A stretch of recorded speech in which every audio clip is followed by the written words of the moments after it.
விருப்பத்துடன் செய்த வேலை சடனாக பிரேக் ஆகிவிட்டால் சாதாரணமாகவே கோபம் வரும். நம்ம மேலே நமக்கு ஒரு விதமான விரக்தி ஆகிவிடும். அது இல்லாமல் சேலஞ்சாக எடுத்துக்கொண்ட ஒர்க்கு கம்ப்ளீட் பண்ண முடியவில்லை என்ற டிசப்பாயிண்ட், பிரஷர் நமக்கு இயல்பாகவே கோபத்தை தரும். அது சர்வசாதாரணம் நண்பா. சில நேரங்களில் ரொம்ப ஆவேசம் வந்தாலும் மனிதன் தன்னுடைய அறிவை இழந்து விடுவான். நான் சொல்வது என்னுடைய அனுபவத்தில் தான்.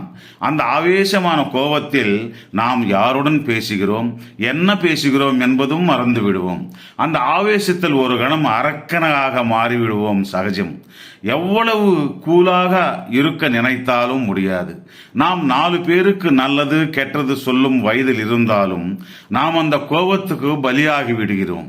என்ன இருந்தாலும் நாமும் மனிதர்கள் தானே.